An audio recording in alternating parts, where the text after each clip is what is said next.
দৰ্শকসকল, আজি মই আপোনালোকক তামোল ৰুই কেনেকৈ গছ ডাঙৰ হয় আৰু লাগিবলৈ কিমান দিন লাগে তাৰে ভিডিঅ' এটা বনাইছোঁ।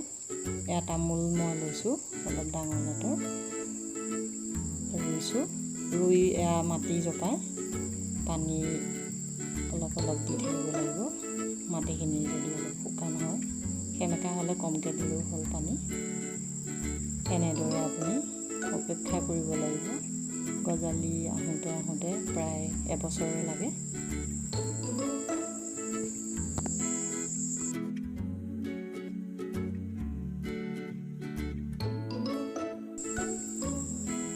দুবছৰৰ পিছত মোৰ তামোলৰ পুলি দুটা গজিলে।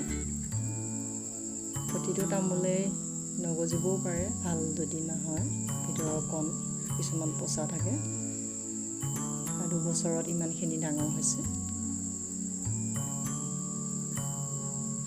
ইয়াৰ পৰা আকৌ উঘালি বেলেগ ঠাইত ৰুব লাগিব।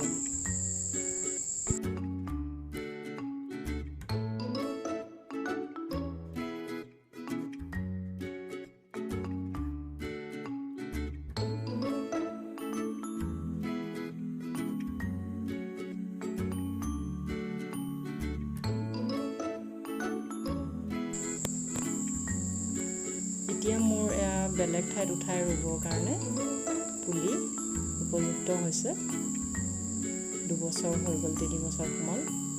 এতিয়া এইখিনিৰ পৰা খান্দি অকণমান বহলকৈ শিপা মাটি পুতি বেলেগ ঠাইত ৰুব লাগিব। এনেদৰে মই খান্দি আছোঁ বেলেগ ঠাইত ৰুবৰ কাৰণে।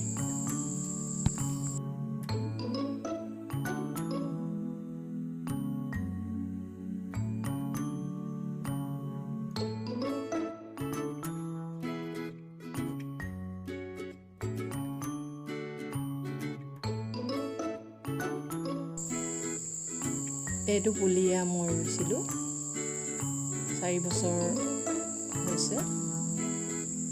3 বছৰ হৈ গৈছে আৰু 4 বছৰত অলপ গছটো শকত হৈছে।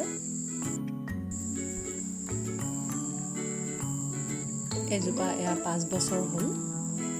5 বছৰত দেখিছে দৰ্শকসকল, গছ ইমানখিনি ডাঙৰ হৈছে। এনেদৰে ওখও হৈছে যথেষ্টখিনি। মোৰ সৰু কেমেৰাৰ কাৰণে ইমান ভালকৈ দেখা নাই, তথাপিও যিখিনি পাৰিছোঁ দেখুৱাবলৈ চেষ্টা কৰিছোঁ।